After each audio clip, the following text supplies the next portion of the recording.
Semoga senantiasa tercurah kepada junjungan Nabi besar Muhammad sallallahu alaihi wasallam. Hadirin, saat ini kita berkumpul di hadapan seorang wali min auliyaillah, seorang yang telah menyatukan dalam dirinya antara ainul yaqin dan haqqul yaqin. Semoga Allah subhanahu wa ta'ala membasahi pusara beliau radhiyallahu ta'ala anhu dengan hujan rahmatnya dan mengumpulkan kita semua di dalam surganya.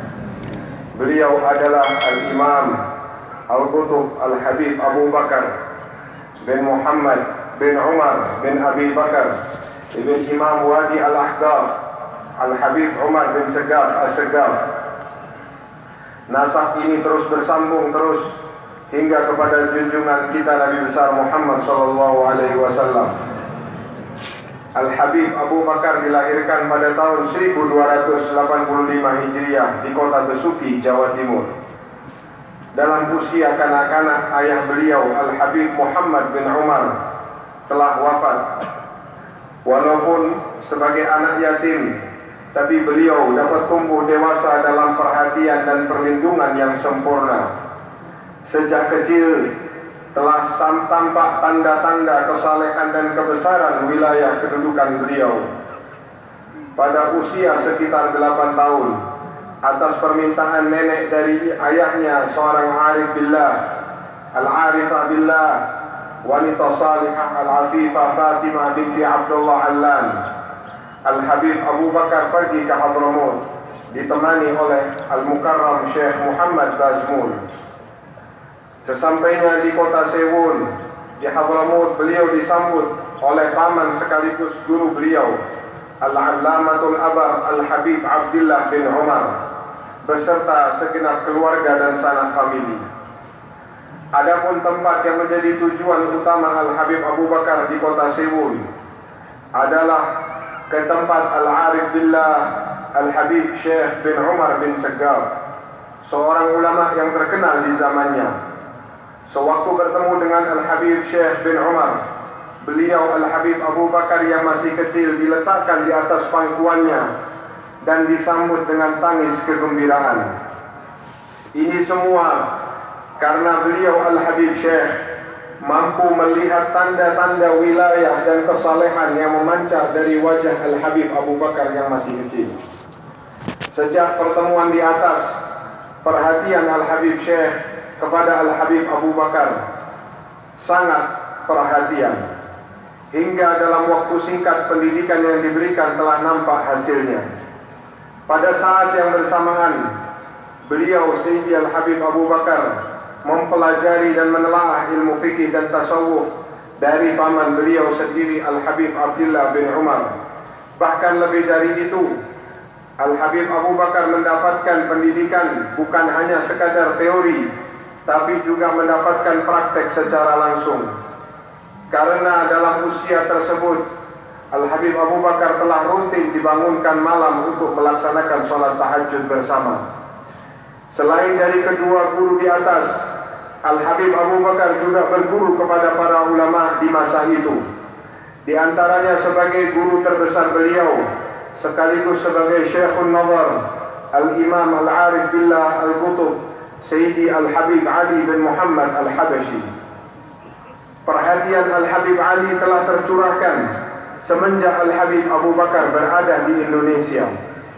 Sebelum beliau berangkat ke Hadramut, Al-Habib Ali telah menerangkan kepada salah seorang muridnya dengan berkata, "Lihatlah mereka, 3 dari aulia Allah yang nama mereka sama, hal mereka sama, dan maqam mereka juga sama. Yang pertama telah berada di alam barzakh, yaitu Al-Habib Al-Imam Abu Bakar bin Abdullah Al-Idrus Al-Adani. Yang kedua, engkau telah melihatnya di masa kecilmu, yaitu guru Al-Habib Ali sendiri, Al-Habib Abu Bakar bin Abdullah Al-Attas. Dan yang ketiga, engkau akan melihatnya di akhir usiamu. Di akhir usia orang tersebut, ia bermimpi melihat Rasulullah SAW sebanyak 5 kali dalam 5 malam berturut-turut. Dalam mimpinya Rasulullah berkata, "Aku datang kepadamu bersama cucuku yang saleh Abu Bakar bin Muhammad As-Segaf. Lihatlah, orang yang bermimpi tadi sebelumnya tidak pernah mengenali wajah Al-Habib Abu Bakar, kecuali dalam mimpinya diperkenalkan oleh Rasulullah kepadanya. Hingga sewaktu bertemu dengan Al-Habib Abu Bakar, beliau teringat dengan ucapan Al-Habib Ali gurunya yang menerangkan bahwa di akhir usianya ia akan bertemu dengan wali ketiga yang mempunyai nama, hal dan maqam yang sama. Dan benar sebagaimana yang telah dikatakan oleh Al-Habib Ali, tidak lama kemudian orang yang bermimpi tadi meninggal dunia. Hadirin yang dimuliakan oleh Allah, Al-Habib Abu Bakar mendapatkan perhatian khusus dari Al-Habib Ali, sampai-sampai beliau meminangkan sendiri dan membiayai perkawinan Al-Habib Abu Bakar di kota Seoul. Dan saat dilihat kemampuan Al-Habib Abu Bakar telah mencukupi, Al-Habib Ali memerintahkannya untuk mengajarkan dan menyebarkan ilmu. Beliau Sayyidi Al-Habib Abu Bakar mempunyai beberapa guru lain. Adapun sebagai Syekhul Tarbiyah yaitu Al-Habib Abdullah bin Umar As-Segaf. Dalam bersuluk beliau berguru kepada Al-Habib Muhammad bin Idrus Al-Habashi. Dan sebagai Syekhul Fatah beliau adalah Al-Habib Abdul Qadir bin Ahmad bin Qutban. Dan Al-Habib Abdul Qadir inilah yang sering memberi kabar gembira kepada Al-Habib Abu Bakar dengan berkata, engkau adalah pewaris hal datukmu Al-Habib Umar bin Segaf As-Segaf.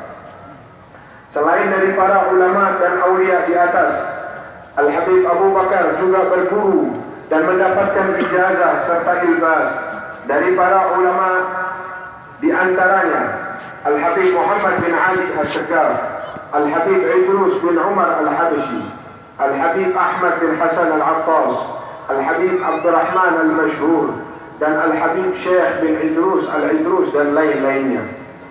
Pada tahun 1302 Hijriah, dalam usia sekitar 17 tahun, Al-Habib Abu Bakar kembali ke Indonesia dan tinggal di kota Besuki. 3 tahun kemudian beliau pindah ke kota Gresik. Saat itu beliau masih terus melanjutkan mencari ilmu dan ijazah dari para aulia yang berada di Indonesia. Di antaranya kepada Al-Habib Abdullah bin Muhsin Al-Attas, Al-Habib Abu Bakar bin Umar bin Yahya, Al-Habib Ahmad bin Muhsin Al-Haddad, Al-Habib Abdullah bin Ali Al-Haddad, Al-Habib Muhammad bin Ahmad Al-Muhdar, dan lain-lainnya. Hadirin yang dimuliakan oleh Allah Subhanahu wa Ta'ala, pada satu hari di hari Jumat di tahun 1305 Hijriah, ketika sang khatib sedang di atas mimbar, Al-Habib Abu Bakar mendapatkan izin Rabbani dan lintasan hati rohani untuk mengasingkan diri dari manusia atau beruzlah. Maka saat itu juga beliau kembali dari Masjid Jami' ke rumahnya untuk melakukan uzlah. Pada permulaan masa khalwat, Al-Habib Abu Bakar masuk ke dalam kamarnya dan tidak pernah keluar. Istri beliau Al-Hubabah Syifa binti Abdul Qadir As-Segaf mulai mengkhawatirkan keadaan Al-Habib Abu Bakar. Beliau khawatir Al-Habib Abu Bakar terkena gangguan sihir atau jin. Hubabah Syifa mendatangi banyak tabib, tapi tidak ada yang mampu mengetahui penyebabnya. Setelah beberapa lama Al-Habib Abdul Qadir bin Qutban datang mengunjungi rumah Al-Habib Abu Bakar As-Segaf. Hubabah Syifa menyambutnya dan mengabarkan mengenai keadaan Habib Abu Bakar serta kekhawatirannya. Al-Habib Abdul Qadir pun menenangkan dan berkata, jangan khawatir, sesungguhnya syaitan pun tak mampu mendekatinya. Saat Al-Habib Abdul Qadir mendekati kamar uzlah beliau, pintu itu pun terbuka.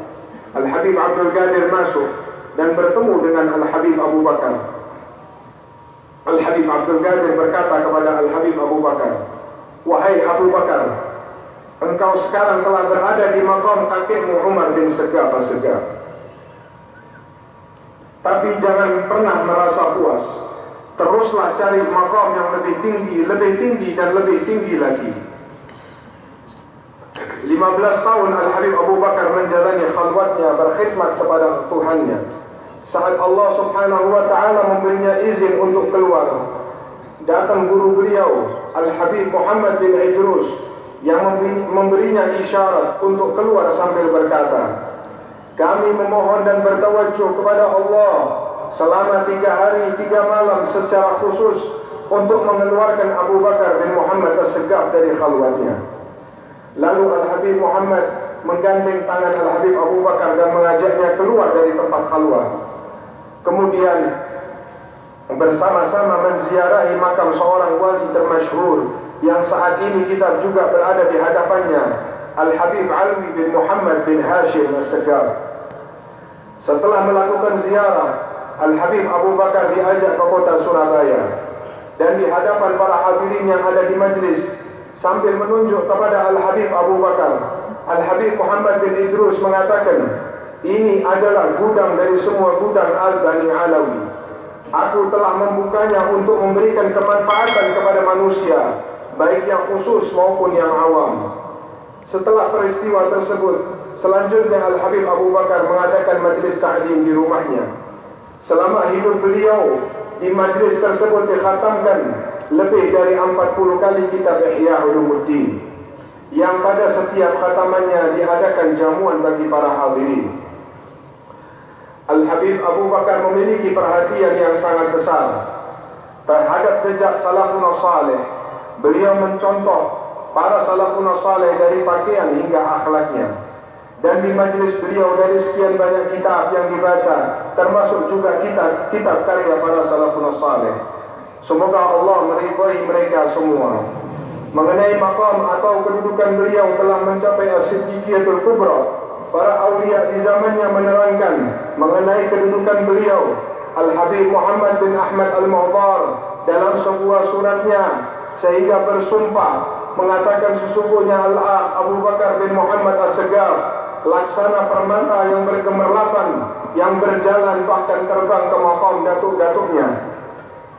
Al-Habib Alwi bin Muhammad Al-Haddad berkata, sesungguhnya Al-Habib Abu Bakar adalah seorang Al-Qutbul Ghaus dan tempat penglihatan Allah.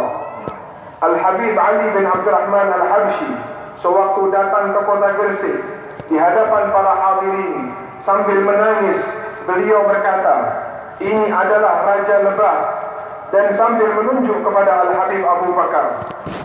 Al-Habib Ali berkata kepada hadirin, wahai saudaraku, lihatlah kepadanya, karena menatap Al-Habib Abu Bakar adalah ibadah. Al-Habib Husain bin Muhammad Al-Haddad pernah berkata, sesungguhnya Al-Habib Abu Bakar adalah seorang khalifah yang telah berada di tingkat maqam syuhud, yang dapat menyaksikan hakikat segala sesuatu. Al-Habib Abu Bakar sendiri pernah berkata, telah datang dan masuk kepadaku Nabi Muhammad sallallahu alaihi wasallam, sedangkan aku dalam keadaan tidak tidur. Aku mencium Rasulullah dan Rasulullah memelukku. Para arifin berkata bahwa maqam dapat bertemu dengan Rasulullah dalam keadaan tidak tidur merupakan maqam yang mengungguli maqam-maqam yang lain.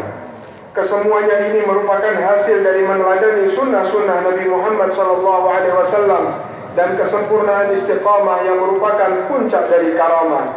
Dan seringkali beliau mengucapkan, ana min ahli dar, barang siapa yang meminta pertolongan melalui aku, maka aku akan menolongnya.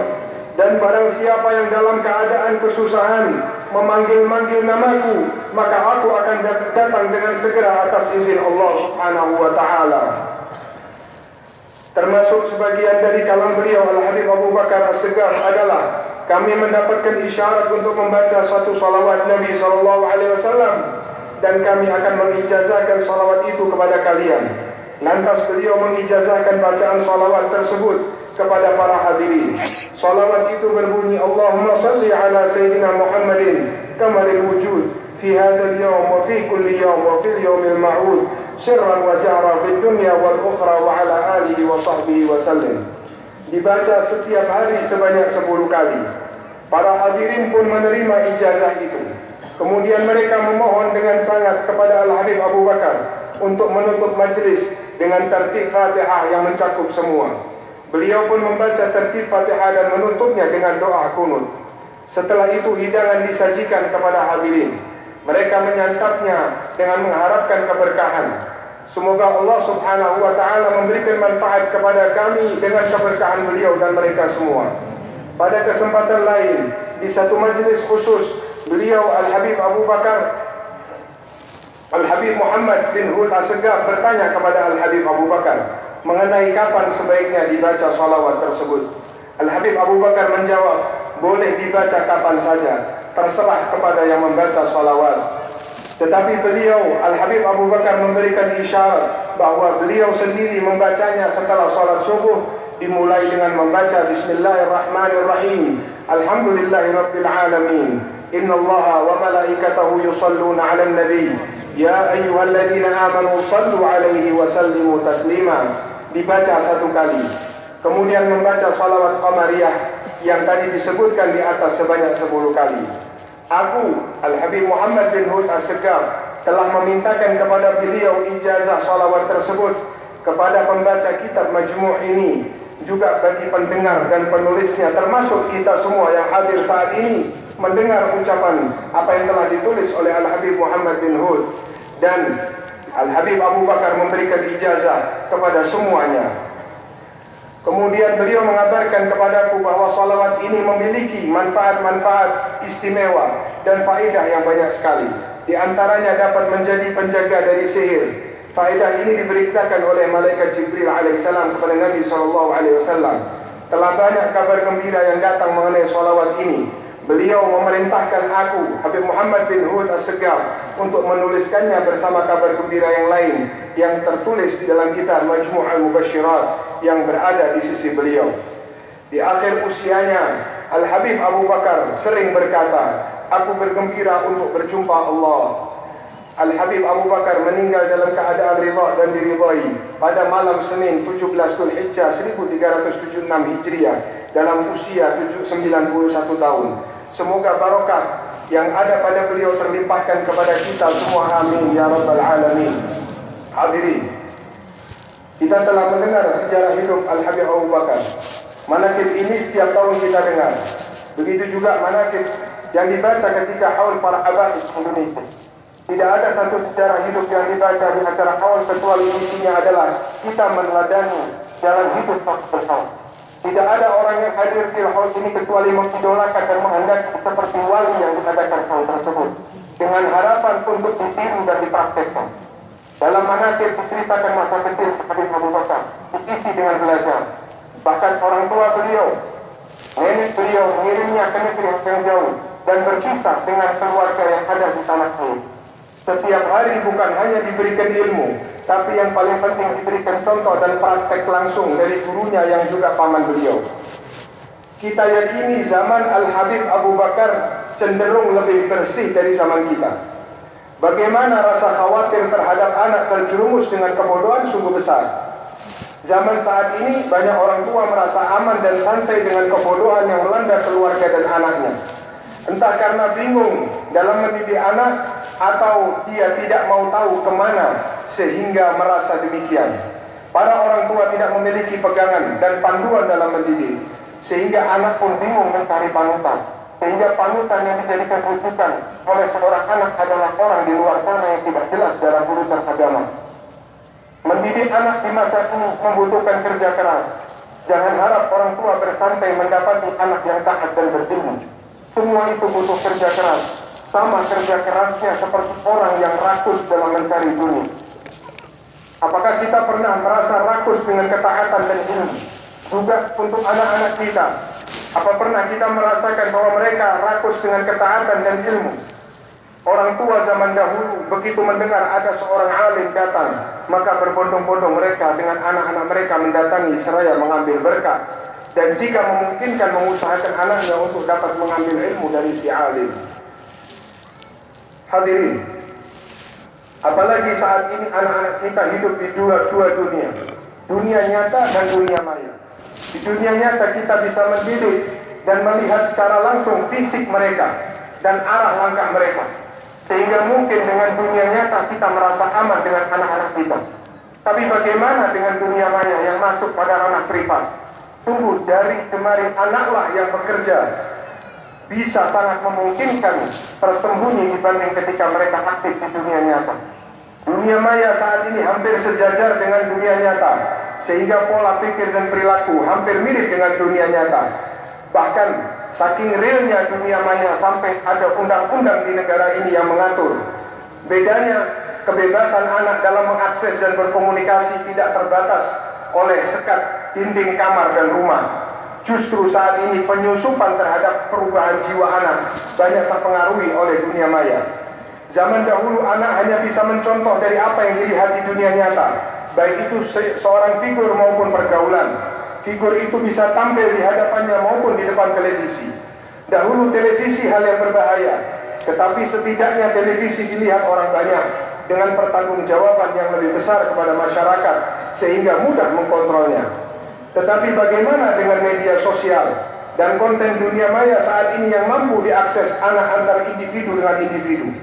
Peristiwa di satu lokasi bisa dilihat langsung dari rumah anak kita, baik itu melalui Facebook, Instagram, atau media sosial yang lain. Parahnya tidak ada lembaga sensor yang dapat mencegah itu. Sehingga itu semua masuk ke dalam pikiran anak, dan jika itu kemaksiatan yang menyebabkan bergelora hawa nafsu anak, maka anak akan merasa aman dengan kemaksiatan tersebut, dan yang terjadi kemaksiatan masuk ke alam bawah sadar anak. Kalau sudah demikian akan sulit bagi anak kembali ke dalam jalan real ketaatan. Maka jangan kaget jika anak sulit untuk mengaji, sulit untuk sholat, sulit untuk bertutur kata yang baik, sulit untuk berakhlak, karena di alam bawah sadar mereka ada gunung kemaksiatan yang berdiri kokoh dan siap mengatur kemaksiatan berikutnya yang akan dilakukan seorang anak. Jangan menganggap remeh keadaan ini, apalagi kita yang memiliki anak dalam usia pendidikan. Begitu juga istri-istri kita, sungguh tidak sedikit serbuan kehidupan dunia maya yang banyak menghancurkan rumah tangga. Dihancurkan pola pikir para istri tersebut, sehingga mungkin pendidikan yang didapat ketika sebelum menikah akan hilang ditelan pengerusakan pikiran, termasuk godaan untuk berhubungan dengan laki-laki lain yang menyebabkan hancurnya rumah tangga karena kemudahan akses bagi seorang istri melalui dunia maya, dan termasuk pemikiran-pemikiran liberal yang tidak mengharuskan istri taat kepada suaminya. Tidak cukupkah kita mendengar hancurnya keluarga karena dunia maya? Ini menunjukkan dahsyatnya dunia maya pada kehidupan kaum muslimin. Maka sebaiknya kita sebagai orang tua atau suami perlu tahu apa yang terjadi di dunia maya pada anak dan istri kita sebelum terjerumus ke dalam lembah kenistaan yang lebih dahsyat. Kalau dulu kita bertanya siapa yang menjadi teman duduk anak dan istri kita, kalau sekarang perlu ditambah siapa yang dia follow atau dia ikuti dalam mengakses media sosial, apa yang sering mereka buka dan yang mereka ungkapkan, itulah alamat atau tanda yang dapat dinilai oleh seorang ayah atau suami apakah anak dan istrinya terkontaminasi dengan racun-racun dunia maya atau tidak. Jangan sampai api yang membakar ketaatan anak istri menjadi membesar dan menghanguskan seisi rumah, baru kita menyesal dan sadar. Hadirnya kita di haul, termasuk usaha kita untuk menyelamatkan diri dan keluarga kita dari fitnah kehidupan. Saat ini dengan berdoa dan bertawassul serta memperbaiki komitmen dan keyakinan terhadap kesungguhan kita kepada tali salaf adawiyin, khususan kepada Al-Habib Abu Bakar yang telah mendapatkan kedudukan yang tinggi karena beliau mengikuti jalan hidup pendahulunya dengan tepat. Dan juga tidak kalah pentingnya, beliau Al-Habib Abu Bakar mengikuti jalan salafnya dengan penuh pengagungan dan rasa ta'zim atas ilmu, atas akidah, atas jalan hidup salaf-salafnya, sehingga beliau mendapatkan sir karena pengagungan tersebut. Hadirin yang dimuliakan oleh Allah, manusia sekelas Al-Qutb Al-Habib Abu Bakar yang tidak diragukan lagi makamnya atas pengakuan wali-wali di zamannya saja, begitu mengagungkan jalan salafnya. Bagaimana dengan kita yang sangat rapuh dengan kehidupan di dunia ini, ditambah problem-problem dunia yang kita hadapi? Sungguh kita bagaikan sampan kecil di tengah ombak yang menggunung di samudera luas dan membahayakan untuk kita tenggelam. Ketika ombak itu cukup tinggi, bahaya mengancam, tenggelam mengancam, tiba-tiba ada bahtera agung yang melintas di samudera itu, yang membukakan pintunya untuk kita naik dan selamat dari ombak yang besar. dan bahtera itu adalah bahtera salafun saleh. Masihkah kita mau mengarungi samudera kehidupan ini sendirian? Tidak maukah kita masuk ke bahtera itu yang di dalamnya ada Al-Habib Abu Bakar, yang di dalamnya ada Al-Habib Ali bin Muhammad Al-Habsyi, yang di dalamnya ada Al-Faqih Al-Muqaddam, yang di dalamnya ada Al-Muhajir Ahmad bin Isa, yang dinahkodai bahtera itu oleh kakek mereka yang agung Nabi besar Muhammad sallallahu alaihi wasallam. Sebagai penutup, wa antum khususan ya Alawiyin, cukuplah nasihat Al-Habib Ali menjadi uraian. Ketahuilah wahai sada Alawi, bila seorang Bani Alawi tidak di jalan pada garis leluhurnya Alawi, maka ia bukan termasuk Bani Alawi. Barang siapa pemuda dari Bani Alawi yang tidak beradab dengan akhlak leluhurnya yang saleh, maka ia putus dari tali leluhurnya Bani Alawi. Dan bila seorang Bani Alawi yang pemikirannya menyimpang dari Fariza Alawiyin, maka ia bukan golongan dari Bani Alawi. Jika seorang Bani Alawi beramal dan berakidah tidak mengikuti amal dan akidah datuknya dan leluhurnya, maka dia bukan masuk dalam kaum Alawi, maka ia bukan tergolong dari golongan Alawi. Inilah ucapan Al-Habib Ali sebagai tokoh pembesar sada Alawiyin, dan pasti ucapan Sayyidi Al-Habib Ali adalah pesan yang ingin disampaikan oleh salaf sada Alawiyin yang hidup sebelum beliau untuk generasi kita sekarang. Semoga Allah Subhanahu wa ta'ala menunjukkan jalan kepada kita, memberkahi pertemuan kita dengan sebaik-baiknya, dan dijadikan jalan ini adalah jalan hidup kita, jalan hidup anak istri kita, jalan hidup keluarga kita, jalan Al-Habib Abu Bakar bin Muhammad. Dan kita bertawassul kepada Allah melalui Al-Habib Abu Bakar bin Muhammad. Kita hadir di hadapan Al-Habib Abu Bakar bin Muhammad. Beliau tidak meninggal dunia, beliau mendengar ucapan kita. Kita panggil nama beliau, ya Habib Abu Bakar, ya Habib Abu Bakar, ya Habib Abu Bakar. Lihatlah kami yang menjadi tetamu-tetamu, ya Habib. Jangan jadikan kami keluar dari tempat ini tidak mendapatkan apa-apa. Kami yakin, ya Habib, kami menginginkan hajat, memanjatkan doa, memanjatkan hijau doa yang kami panjatkan, ya Habib. Panjatkan kepada Allah Subhanahu wa ta'ala untuk dikabulkan, ya Habib. Kami yakin doa yang dipanjatkan oleh Habib Abu Bakar dari alam barzakh, insya Allah meliputi doa-doa kita semua, sehingga diberikan kemudahan bagi kehidupan kita, dijauhkan dari malapetaka, dijauhkan dari bencana bagi keluarga, bagi bencana dalam kehidupan agama, bagi anak kita, bagi istri kita, bencana dalam ekonomi, dijauhkan bagi keluarga kita, anak istri kita, bagi kaum muslimin. Dan Allah angkat fitnah di antara keluarga kita, di antara kaum muslimin, di negara kita khasa. Negara ini adalah negara yang banyak sekali para zuriyah, para keturunan Nabi dititipkan di negara ini. Di antaranya beliau Sayyidi Imam Al-Habib Abu Bakar. Mudah-mudahan berkahnya beliau Indonesia diberikan keamanan, Indonesia dijauhkan dari fitnah, Indonesia dijauhkan dari malapetaka bencana.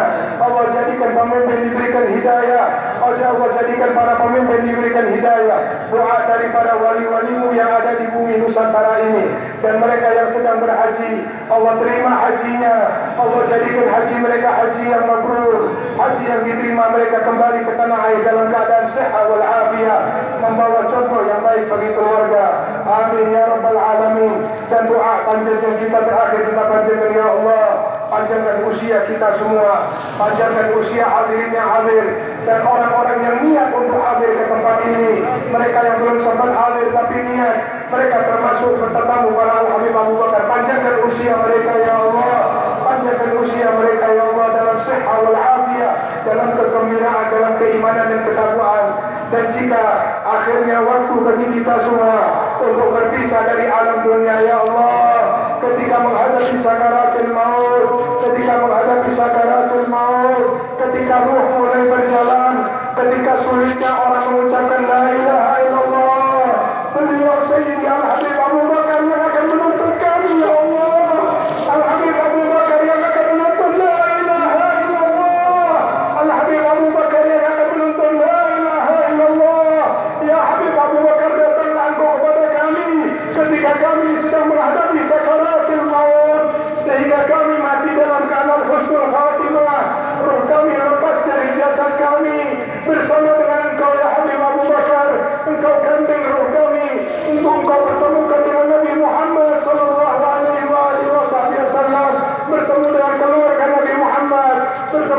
sahabat Nabi Muhammad